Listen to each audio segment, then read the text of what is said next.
বাংলাদেশে শেখ হাসিনার মতন এমন কোনো পবিত্র লোক আর কোনো দেশে আসে নাই।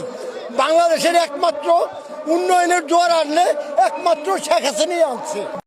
দরকার শেখ হাসিনা সরকার দরকার। হ্যাঁ, দেশের জন্য শেখ হাসিনা কাজ বেশি করে। এখন ধরেন আওয়ামী লীগ আসবে কি, বিএনপি আসবে কি, জাতীয় পার্টি আসবে কি আসবে সেটা এখনো বলা যাচ্ছে না। আমরা আগে থেকে আওয়ামী লীগ করি, এখন আওয়ামী লীগ। আমার সম্পর্কে মানে খুব খারাপই চলছে। আচ্ছা, মানে আমরা চাচ্ছি যে আওয়ামী লীগ সরকার। দেশ এখন খাগারে চলছে, সব দ্রব্য জিনিসের দাম বেশি। সব জিনিসের দাম বেশি। হ্যাঁ, সব জিনিসের দাম বেশি এখন। আচ্ছা, দেশটাকে নিয়ন্ত্রণ করার জন্য সরকার দরকার তো একটা, না? নির্ধারিত গণতন্ত্র সরকার দরকার। হ্যাঁ, কাকে প্রত্যাশা করছেন সরকার হিসেবে দেখতে চাচ্ছেন সামনে? এখন যারা ভালো চালা যাবে তারই আশা লাগবে। আপনি কাকে চাচ্ছেন?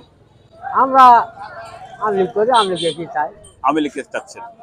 5ই আগস্টের পর সবচেয়ে উন্নতির দিকে হয়েছে চাঁদাবাজি, ছিনতাই, ধর্ষণ, নারী নির্যাতন এবং কি লুটপাট, এগুলি সবে যে আইন শৃঙ্খলা নিয়ন্ত্রণে নাই সবকিছু আর কি বেড়ে গেছে। এই দিকটা উন্নত হয়েছে ডাক্তার মোহাম্মদ ইউনূসের সরকারের আমলে। এইটাই সবচেয়ে উন্নয়নের দিকটা আমি দেখতেছি। এই যে আওয়ামী লীগ এই দেশ স্বাধীন করে, সেই আওয়ামী লীগের নেতৃত্বে, বঙ্গবন্ধুর নেতৃত্বে, শেখ হাসিনার নেতৃত্বে আবার বাংলাদেশ পুনরুজ্জীবিত হবে। এটি আমরা আশা করি ভবিষ্যতে আবার প্রধানমন্ত্রী আমাদের আওয়ামী লীগের সভানেত্রী জননেত্রী শেখ হাসিনা আসবেন বলে এই আশা আমরা এখনো পথে আছি আর কি। তো ধরে না 5ই আগস্টে কোনো স্বাধীনতা বলা যায় না, কারণ স্বাধীনতা একবারই হয়েছে, সেটা হচ্ছে 1971 সালে, সেটা হচ্ছে স্বাধীনতা। কিন্তু এই 5ই আগস্ট এরা একটা ষড়যন্ত্র বা একটা উচ্ছৃঙ্খলা করা।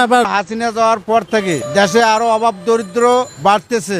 2 দিন পরে এমনি মনে করেন 2-3 কোটি লোক এমনি না খায় মরবো। কোনো পরিবর্তন নাই। এ দেশে যে সরকার হচ্ছে সেই খালি চোদার দান দেয়। শেখ হাসিনার আমলে তাও মোটামুটি ভালোই চলছিল, কারণ জনগণ মানে একদম মাঠে মারা যাইবো 2 দিন পর। ডাক্তার ইউনূস আর কি করবো, কোনো মতে যেমনটা আর কি বাঁচাচ্ছি ভাই। এর চেয়ে আগে ভালো ছিলাম।